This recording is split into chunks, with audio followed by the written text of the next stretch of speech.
Hello, आवाज आ रही है?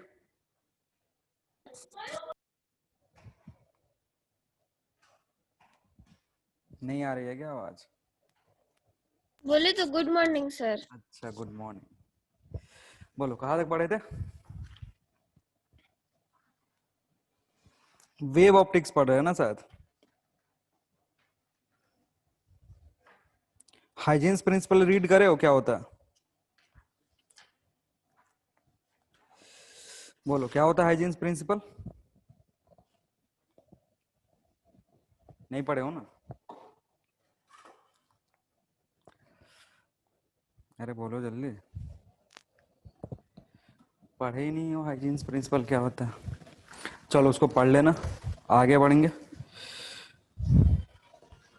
एक का प्रूफ मैंने बता दिया था कि हाइजीन्स प्रिंसिपल से रिफ्रैक्शन कैसे प्रूफ करेंगे। रिफ्लेक्शन का बहुत इजी होता है, वो देख लोगे समझ में आ जाएगा। तो वो 2 पॉइंट है ना, लर्न करना है। क्या करना है? 2 पॉइंट? लर्न करना है ना। हाँ, 2 ही पॉइंट है क्या उसमें? 2 ही पॉइंट है, एक पॉइंट तो ये है कौन सा? कि क्या बोलते हैं कि एक वेव फ्रंट से दूसरा वेव फ्रंट बनता है, ऐसे बोलते हुए।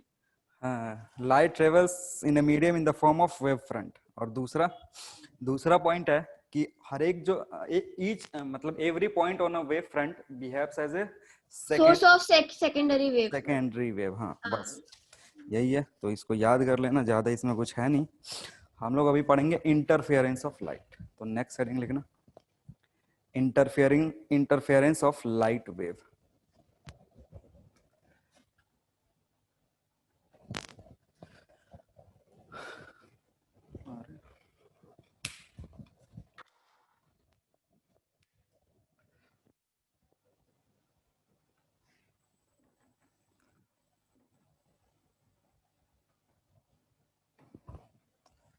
साउंड वेव का जैसे पढ़े थे इंटरफेरेंस, एग्जैक्टली वैसे ही लाइट वेव का भी इंटरफेरेंस होगा, कोई डिफरेंस नहीं है।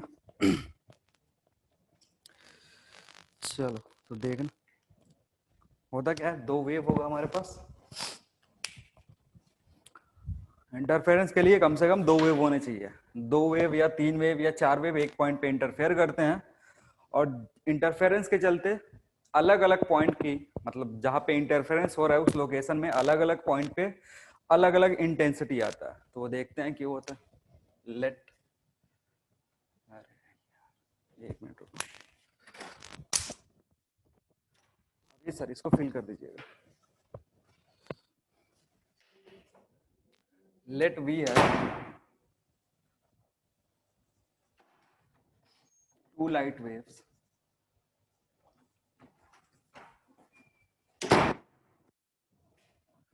y1 is equal to a sin omega t and y2 equals to a sin omega t plus 5। 2 wave है हमारे पास जिसका एम्पलीट्यूड और फ्रीक्वेंसी सेम है। इंटरफेरेंस का क्राइटेरिया होता है कि एम्पलीट्यूड में ज्यादा डिफरेंस नहीं होना चाहिए। तो A1 A2 कर सकते हो, लेकिन ज्यादा डिफरेंस नहीं होना चाहिए। मतलब इनके बीच का जो डिफरेंस है एम्पलीट्यूड का, वो छोटा होना चाहिए। और दूसरा, फ्रीक्वेंसी जो है वो सेम होना चाहिए। दो इंटरफेयरिंग वेव का फ्रीक्वेंसी सेम होना चाहिए। तो ये जो 2 वेव है किसी लोकेशन पे इंटरफेयर करेंगे, उसके चलते हमें क्या देखना है, एम्पलीट्यूड या फिर इंटेंसिटी का distribution. These waves interfere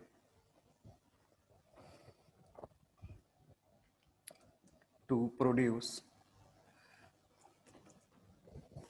a resultant wave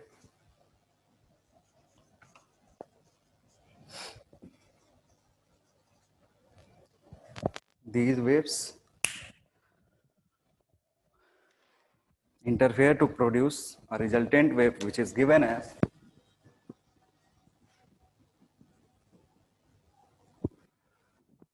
y is equal to y1 plus y2। दोनों वेव को इंटरफेयर करवाया एक पॉइंट पे, तो इंटरफेरेंस से जो रिजल्टेंट वेव बनेगा वो होगा y is equal to y1 plus y2। ठीक, अब बस सिंप्लीफाई करना है, y1 रखो a sign omega t plus a2 sign omega t plus 5।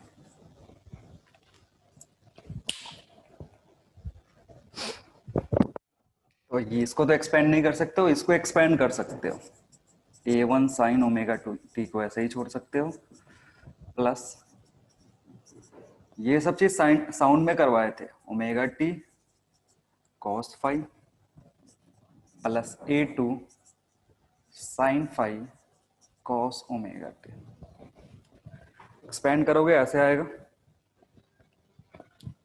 जो फर्स्ट एंड सेकंड टर्म है इसमें से क्या कॉमन कर सकते हैं, साइन ओमेगा टी यहां से कॉमन ले सकते हो, तो ये हो जाएगा a1 plus a2 cos 5 common sine omega t plus a2 sine 5 cos omega t. अब देखो इसको क्या करना है, हमें स्टैंडर्ड फॉर्म में चेंज करना है, स्टैंडर्ड फॉर्म ऑफ वेव में चेंज करना है। जैसे ये एक स्टैंडर्ड फॉर्म है, ये एक स्टैंडर्ड फॉर्म है, तो जो रिजल्टेंट आ रहा है उसको भी स्टैंडर्ड फॉर्म में चेंज कर सकते हैं। आ रही बात समझ में? ये सब साउंड में कर रहे थे, याद आ रहा है कि नहीं आ रहा है? सेम सारे चीज साउंड में हम लोग करे थे।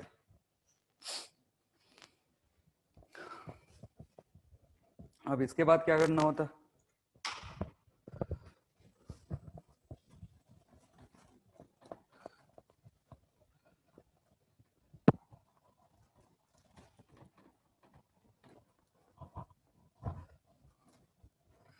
देखो ये जो टर्म है और ये जो टर्म है ये कांस्टेंट है, इधर वाला a प्लस a2 कॉस 5 और a2 साइन 5 कांस्टेंट है।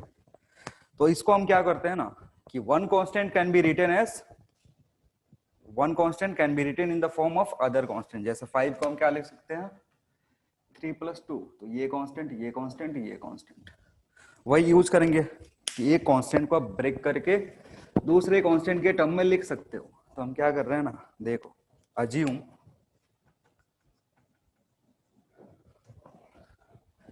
a2 या a1 plus a2 cos 5 is equal to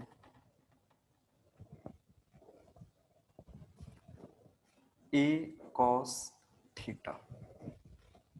आ रही बात समझ में? Where a and theta is also constant. तो ये कांस्टेंट था, ये वैल्यू कांस्टेंट था क्योंकि फाई चेंज नहीं होता है, फाई इनिशियल फेज डिफरेंस है, ठीक। और ये एक दूसरा कांस्टेंट है a cos theta, and a2 sin phi is equal to a sin theta. आ रही बात समझ में? तो इन दोनों इक्वेशन में जो तुमने अज्यूम करा है उसको उठा करके y के इक्वेशन में रखोगे तो क्या हो जाएगा, so y is equal to, capital Y कर दो, रिजल्टेंट है, y is equal to a cos theta और इधर sine omega T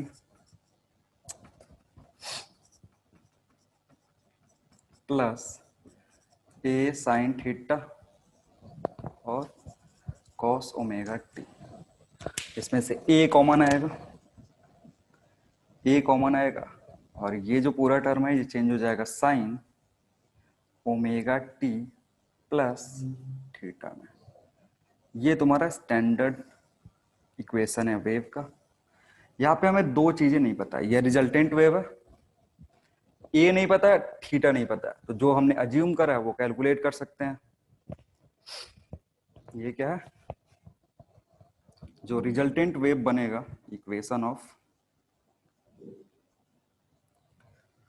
resultant wave due to interference. Interference के चलते जो वेव आएगा उसका इक्वेशन ये है, जहां पे ए एंड थीटा हमें कैलकुलेट करना है कि ए क्या है और थीटा क्या है।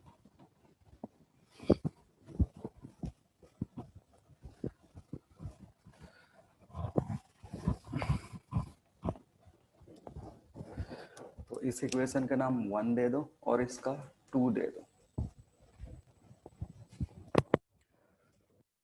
फ्रॉम 1 एंड 2 क्या कर सकते हो, ए और थीटा की वैल्यू निकाल सकते हो फ्रॉम 1 एंड 2। देखो अगर इन दोनों को स्क्वायर करके ऐड करोगे तो क्या हो जाएगा, इन दोनों को स्क्वायर करके ऐड करोगे ए की वैल्यू पता चल जाएगी। तो क्या होगा, A square cos square theta plus A square sine square theta will be equal to a1 plus a2 cos 5 square plus a2 sin 5 square. Square करे दोनों तरफ, ऐड कर दे इसको, तो एक साइड इधर और एक साइड ये, तो ये जो टर्म है ये बचेगा बस ए स्क्वायर, क्योंकि ए कॉमन करोगे बचेगा cos square theta plus sign square theta, उसके चलते cos square theta sine square theta 1 हो जाएगा, बस इधर ए बचेगा। और इसको सिंप्लीफाई कर लो, a1 square plus a2 square cos square 5 plus 2a1 a2 cos 5 और plus a2 square sine square 5। ठीक है, थोड़ा सा और सिंप्लीफाई करोगे, सो ए स्क्वायर विल बी, देखो इसको और इसको साथ में ले लोगे तो a2 square cos square 5 plus a2 square sine square 5 a2 square के बराबर हो जाएगा। तो यहां से आएगा a1 square plus a2 square plus 2a1 a2 cos 5। So यहां से a की वैल्यू कितनी होगी, root over a1 square plus a2 square plus 2a1 a2 cos 5। So a जो तुमने वहां पुट करा है रिजल्टेंट वेव में, उसकी वैल्यू इतनी, ये a ऐसे निकलेगा। ठीक है, वैसे ही इक्वेशन 1 एंड 2 से, इक्वेशन 1 एंड 2 से हम थीटा की भी वैल्यू निकाल सकते हैं। थीटा की वैल्यू कैसे निकलेगी, 2 को 1 से डिवाइड कर दो,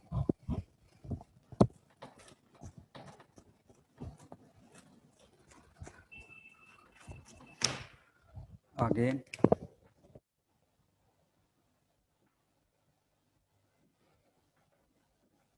फ्रॉम इक्वेशन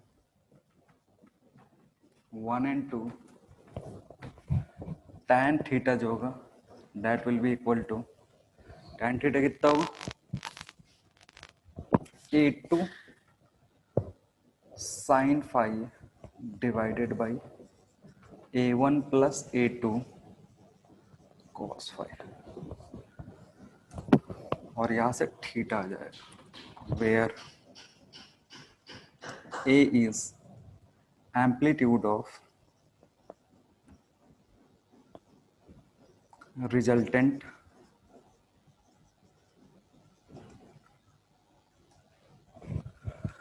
इन दोनों के इंटरफेरेंस से जो रिजल्टेंट वेव आ रहा है उसका एम्पलीट्यूड ए होगा और ए की वैल्यू यहां होगी।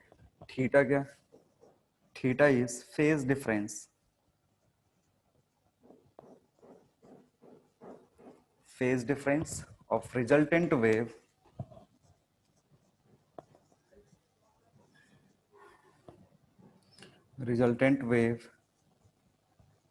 फ्रॉम y1, y1 के रेस्पेक्ट में फेज डिफरेंस है रिजल्टेंट वेव का थीटा। तो थीटा यहां से निकाल सकते हो इस इक्वेशन से, ए यहां से निकाल सकते हो, और अगर थीटा और ए पता चल गया तो उसके चलते तुम क्या कैलकुलेट कर लोगे, रिजल्टेंट वेव पता कर सकते हो कितना होगा। ठीक है, आगे बढ़े।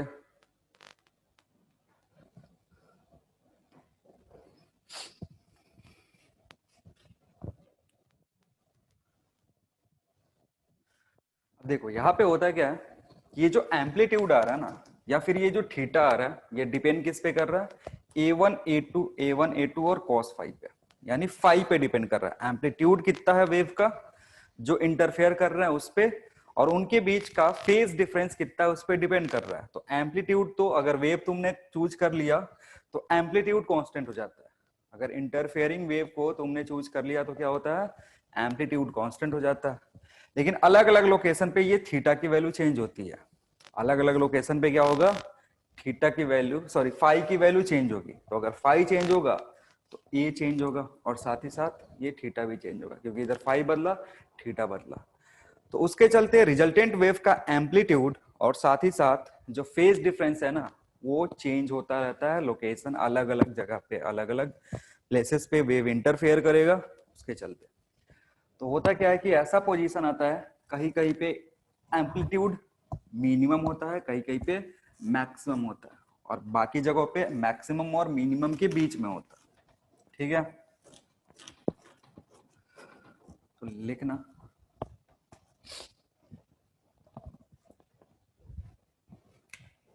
in the region of interference,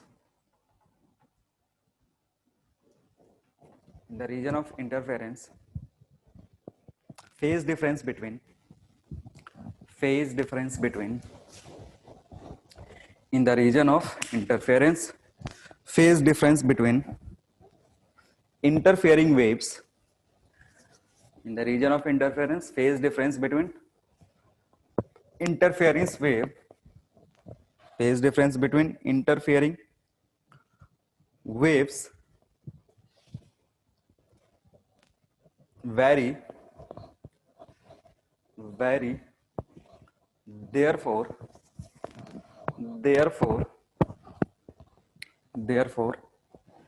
at different points, therefore at different points we obtain therefore at different points we obtained different value of amplitude, different value of amplitude, and hence and hence and hence different value of and hence different value of intensity, and hence different value of intensities. अब देखो amplitude और intensity का relation है, amplitude से intensity आप relate कर सकते हो, क्योंकि होता क्या है, we know I is what directly proportional to A square. Intensity क्या होता है, एम्पलीट्यूड के स्क्वायर के प्रोपोर्शनल होता है। तो इसको आप ऐसा लिख सकते हो, आई इज इक्वल टू के ए स्क्वायर। के क्या है, कांस्टेंट है। तो ये जो इक्वेशन है, मान लो ये इक्वेशन m है, तो फ्रॉम इक्वेशन m क्या लिख सकते हो, फ्रॉम इक्वेशन m या फ्रॉम इक्वेशन यहां से ले लो, यहां से ज्यादा इजी होगा। फ्रॉम इक्वेशन n देखो a की जगह क्या लिख सकते हो, इसकी जगह I बाई के इज इक्वल टू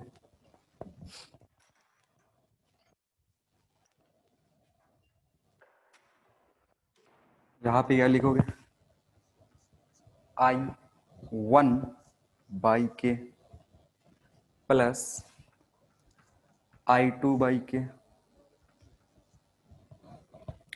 ठीक है, आ रही बात समझ में, क्या कर रहे हैं, जल्दी बोलो। हाँ सर। और इधर प्लस 2 a की जगह √I1 बाई के, और A2 की जगह √I2 बाई के cos फाइव। अब यहां से इंटेंसिटी का भी रिलेशन इजीली निकाल सकते हो कि अलग अलग पॉइंट पे इंटेंसिटी कितना होगा।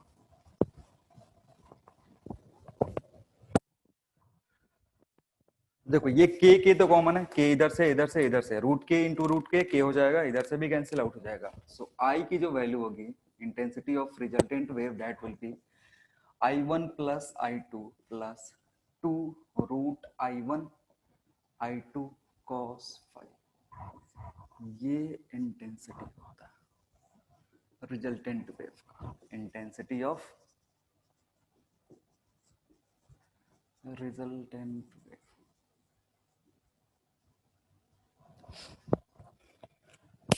अगेन फाई की वैल्यू चेंज होगी तो अलग अलग जगह पे अलग अलग इंटेंसिटी आएगा, कहीं पे मिनिमम होगा, कहीं पे मैक्सिमम होगा।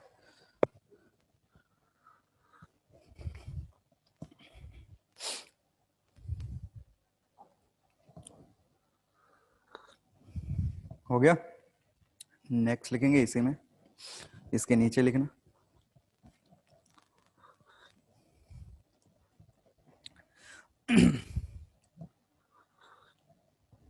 लिखो location where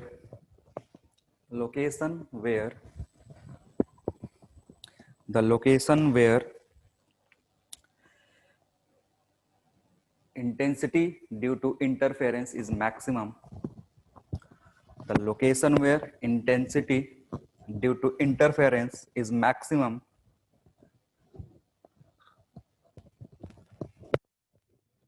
location where intensity due to interference is maximum is called maxima. It's called maxima.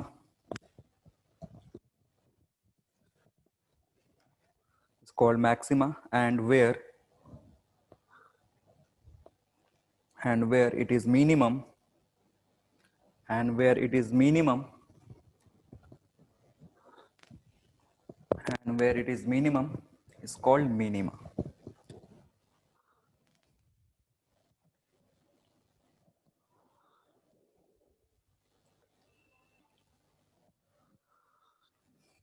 हो गया। जहां इंटेंसिटी मैक्सिमम होगा उसको मैक्सिमा बोलते हैं, जहां पे इंटेंसिटी मिनिमम होगा उसको मिनिमा बोलते हैं। तो कंडीशन देख लेंगे कहाँ कहाँ मैक्सिमा होगा, कहाँ कहाँ मिनिमा होगा।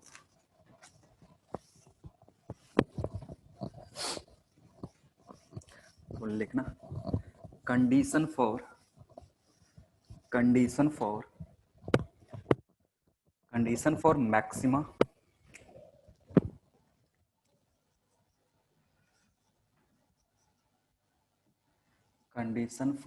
मैक्सिमा और कंस्ट्रक्टिव इंटरफेरेंस।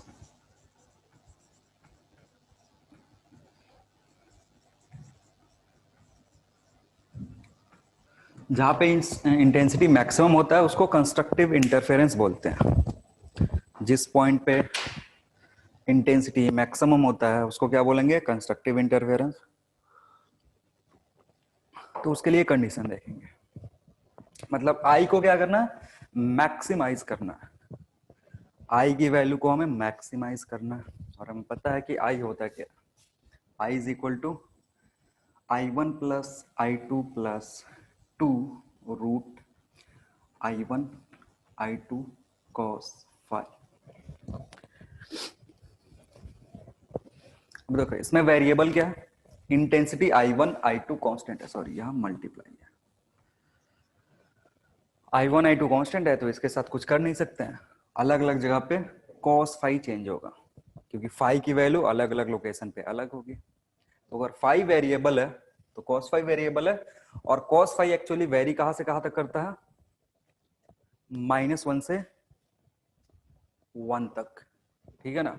cos फाइव का जो रेंज होता है वो -1 से 1 तक का होता है, और हमें आई मैक्सिमम चाहिए, तो मैक्सिमम कब होगा, जब cos फाइव की वैल्यू मैक्सिमम होगी, ठीक है। तो यहां लिख सकते हो intensity is maximum, intensity is maximum when cos phi is equal to 1। Intensity maximum कब होगा, जब cos फाई 1 के बराबर हो जाए, क्योंकि 1 के बराबर होगा तो cos की मैक्सिमम वैल्यू होगी। तो ये तो कांस्टेंट है, ये जो वैल्यू है ये भी एक तरीके से कांस्टेंट है।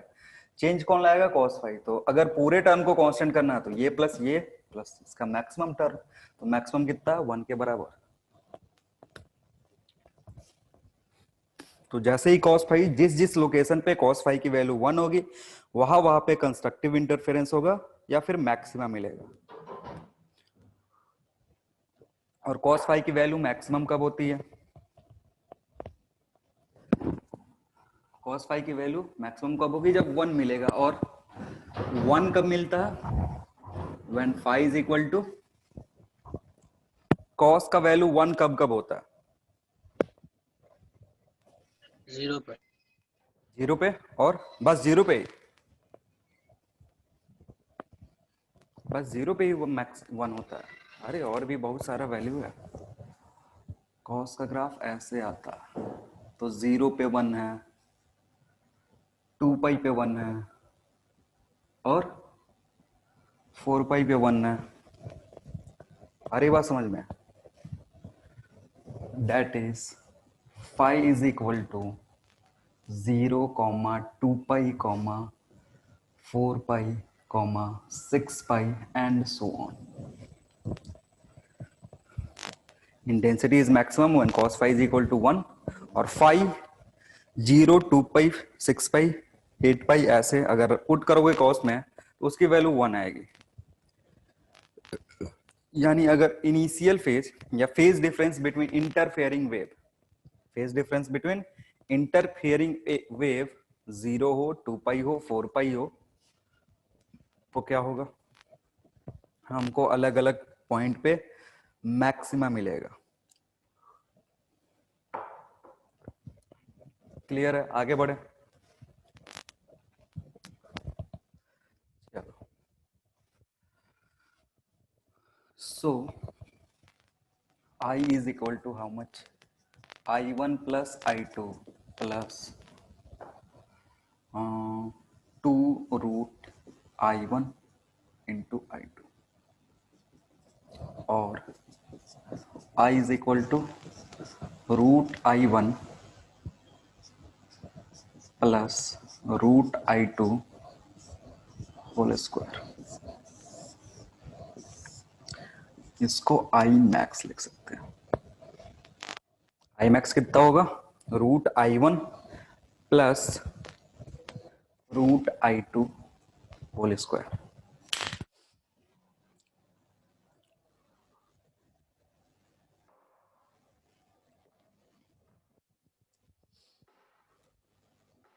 और यहां से एम्पलीट्यूड भी निकाल सकते हो।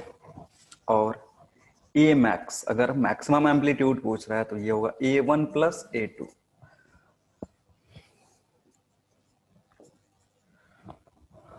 तो ये कंडीशन है किसका? मैक्सिमा का या कंस्ट्रक्टिव इंटरफेरेंस का। सेम चीज पढ़े थे साउंड में, इधर कुछ नया नहीं पढ़ रहा है। साउंड में पढ़े थे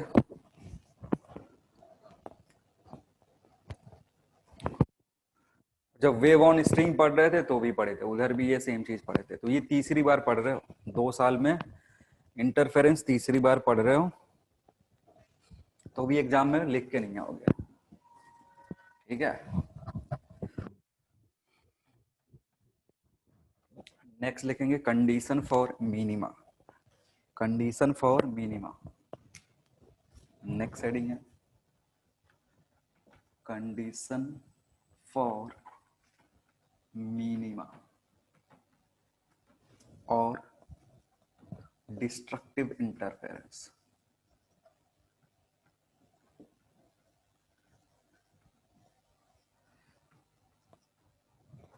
कंडीशन फॉर मिनिमा और डिस्ट्रक्टिव इंटरफेरेंस।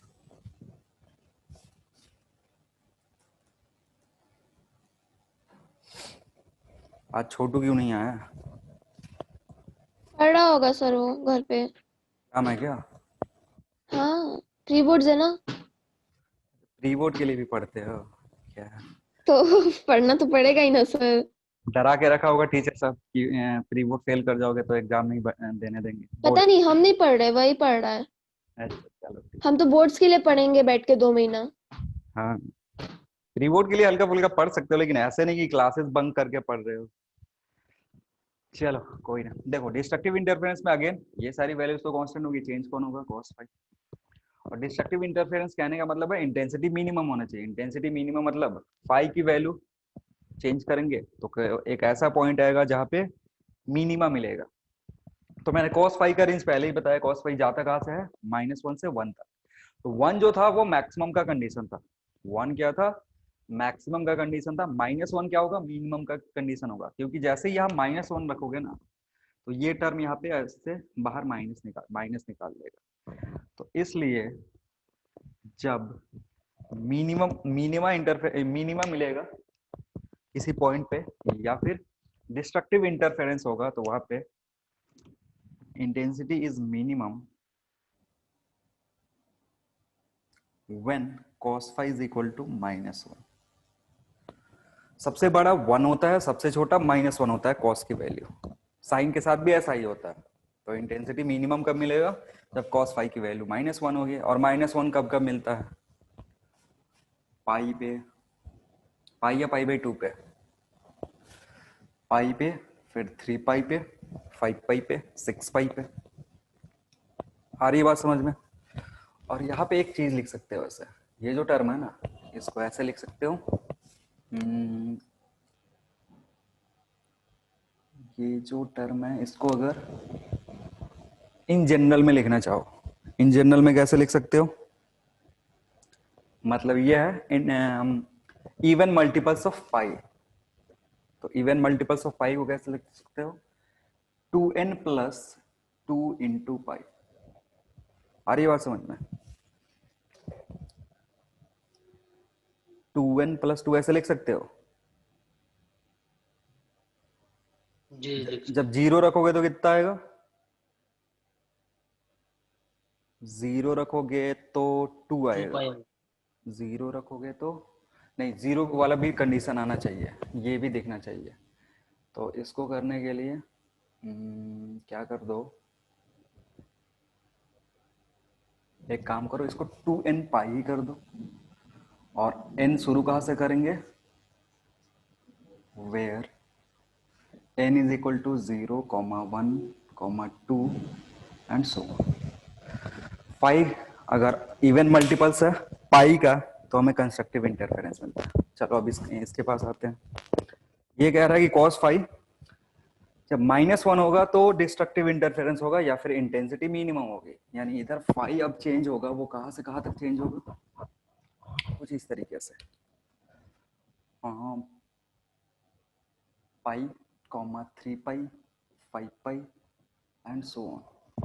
तो यहाँ पे अगर देख रहे हो ध्यान से तो ये क्या आ रहा है, ऑड मल्टीपल्स ऑफ पाई। और ऑड मल्टीपल्स ऑफ पाई को कैसे लिख सकते हैं, pi is equal to 2n+1 × pi, where n is equal to 1, 0 से स्टार्ट कर सकते हो, 0, 1, 2, 3 एंड सो ऑन। जब 0 रखोगे तो पाई मिलेगा, इधर मिल रहा। 1 रखोगे तो 3 मिलेगा, ये मिल रहा। 2 रखोगे तो 5 मिलेगा, ये मिल रहा।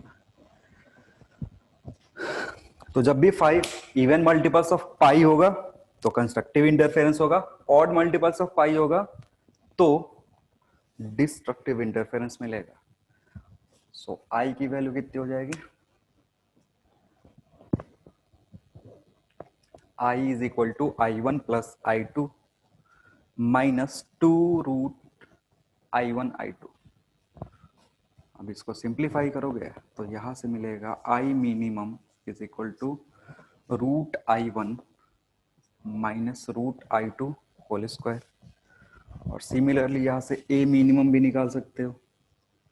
ए मिनिमम क्या होगा, A1 - A2।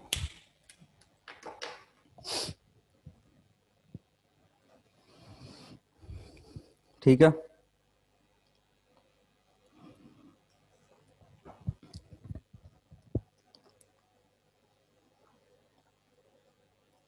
आगे बढ़े। कोहेरेंट इनकोहेरेंट सोर्सेस के बारे में जानते हो, coherent, what is coherent and what is incoherent source of light? जल्दी बोलो, जानते हो कि नहीं? नहीं सर। नहीं जानते हो, चलो लिख लो, होमवर्क है। Differentiate between coherent and incoherent sources of light. Next class में पूछेंगे, पता करके आना कि कोहेरेंट और इनकोहेरेंट सोर्सेस क्या होते हैं। हमने अभी जो डेरिवेशन किया ना, ये डेरिवेशन में जो दो लाइट सोर्स हैं या जो दो लाइट वेव है, उसको हमने दो लाइट सोर्स जो वेव हमने लिया है वो मान रहे हैं वो कोहेरेंट है, ठीक है। तो कोहेरेंट के लिए जो इंटेंसिटी आती है वो फॉर्मूला मैंने बता दिया। कोहेरेंट के लिए क्या होगा, intensity will be I1 plus I2 minus 2I1 I2 cos phi। ये किसके लिए, कोहेरेंट के लिए। अभी पढ़ना है, मतलब ये क्लास होगा, उसके बाद जाके पढ़ लेना। नेक्स्ट क्लास में मैं पूछूंगा कि what is coherent and incoherent. चलो तो नेक्स्ट लिखो, नोट में लिख लो, नोट में लिख लो।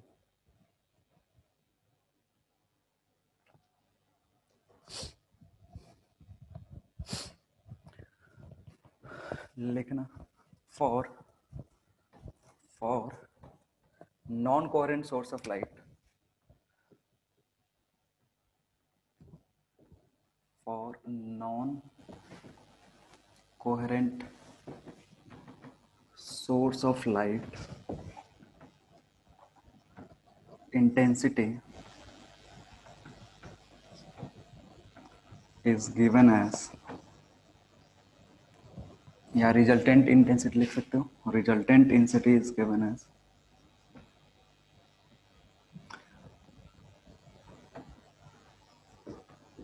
intensity is given as I is equal to I1 plus minus I2। इसमें वो cos phi वाला झंझट नहीं होता, सीधे या तो I1 प्लस I2 होगा या फिर I1 माइनस I2 होगा। सर आप जानते हैं वेस्ट बंगाल का टेस्ट कब हो रहा है? कौन सा टेस्ट? बोर्ड्स का। टेस्ट नहीं, उसको एग्जाम बोलते हैं। वही जो भी बोर्ड्स। पता नहीं, मुझे आइडिया नहीं है। जून में। जून में? हाँ जून में हो रहा है, सोचिए चलो इतना टाइम प्रेपरेशन के लिए। तुम लोग का कब हो रहा है, सीबीएसई हम वाला? लोग का तो कुछ दिया ही नहीं है, बोला फेब तक तो नहीं होगा, मार्च में दे सकता है। अगस्त में होगा, अगस्त में। अरे सर अगर ऐसा हो गया ना, अच्छी बात है, अगर ऐसा हुआ तो टाइम मिल जाएगा काफी। टाइम अब कितना चाहिए, घर पे ही बैठे पड़े हो एक साल से, अब कितना टाइम चाहिए? नहीं नहीं सर, चाहिए मैं तो चाहिए। सोच रहा था जनवरी में ही एग्जाम ले लेते हैं ये लोग। हाँ नहीं नहीं।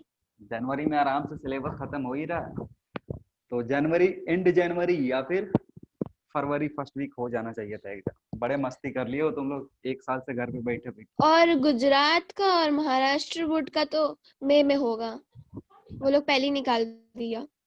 सीबीएसई वाले भी निकालेंगे धीरे धीरे, क्योंकि अरे सीबीएसई वाला का बात छोड़िए, कभी जनवरी का डेट निकालता है, कभी फरवरी का डेट निकालता है, अभी बोलता है पोखरियाल की फेब तक होगा नहीं, उसके बाद कभी भी दे सकते सीबीएसई के हैं। साथ दिक्कत ही है ना कि उसको ऑल ओवर इंडिया देखना है।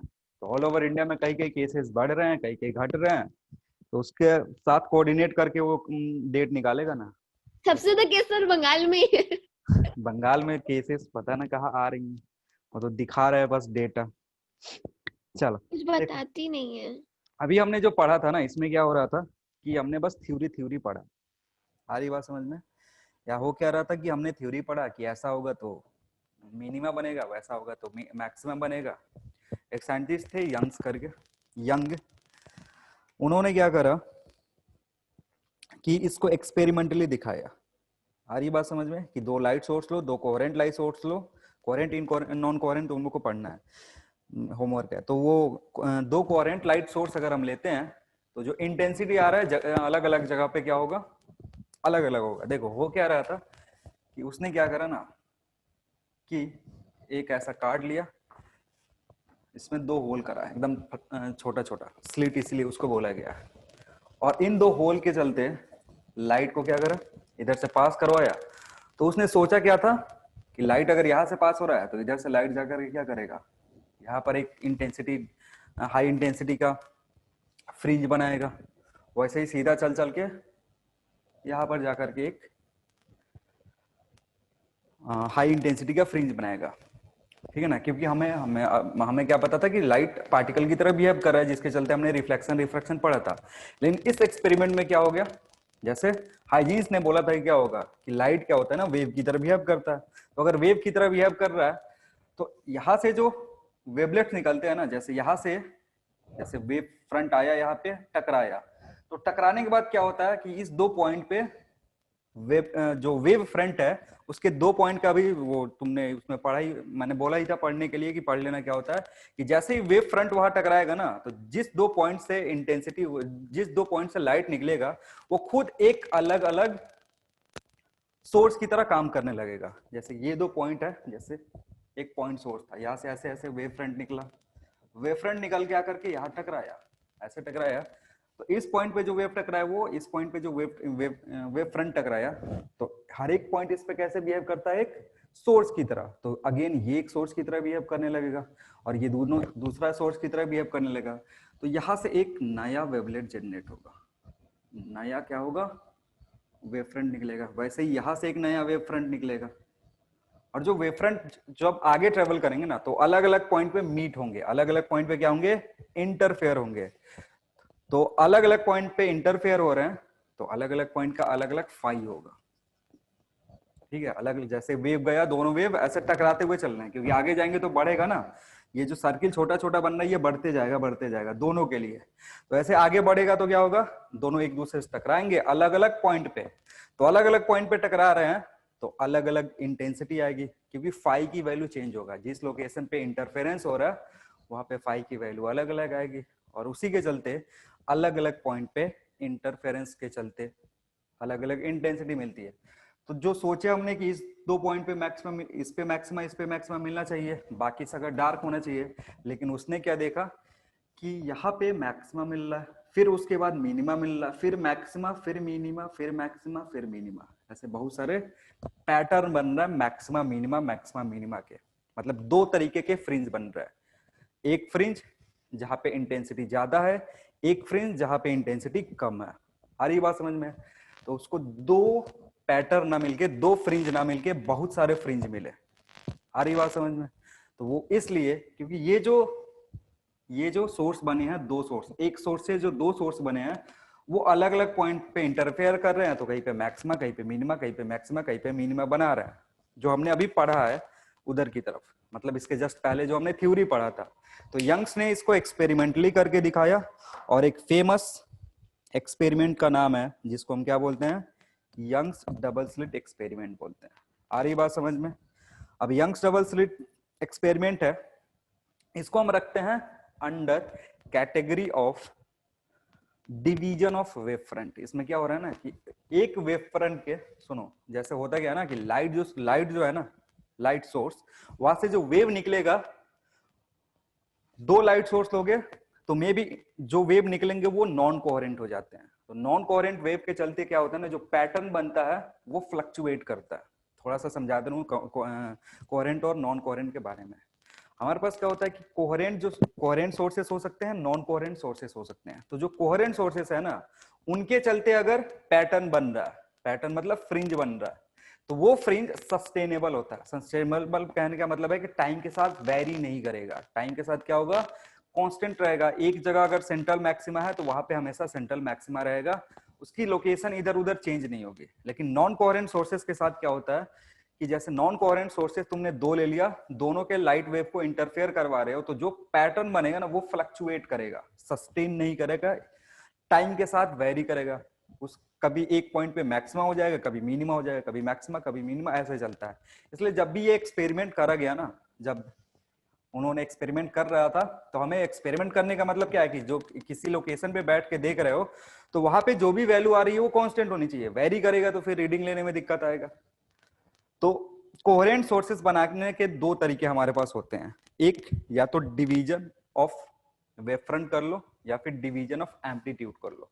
एम्पलीट्यूड डिवाइड करके भी कर सकते हैं, और हम क्या कर सकते हैं, एम्पलीट्यूड डिवाइड करके या फिर वेव फ्रंट डिवाइड करके। दो तरीके के डिवीजन से हम कोहेरेंट सोर्सेस बना सकते हैं। और जो यंग्स ने डिवीजन प्रोसेस यूज किया, वो है डिवीजन ऑफ वेपर। तो नोट में एक चीज और लिख लो, फिर उसके बाद यंग्स डबल स्लिट एक्सपेरिमेंट पढ़ेंगे। अच्छा टाइम हो गया तो नेक्स्ट क्लास में पढ़ेंगे। अभी तो तुम्हारा क्लास कोई होगा नहीं। नहीं। खाली है। चलो तो अभी मजे करो, फिजिक्स यही तक। चलो thank you everyone, next class में मिलते हैं। Thank you sir.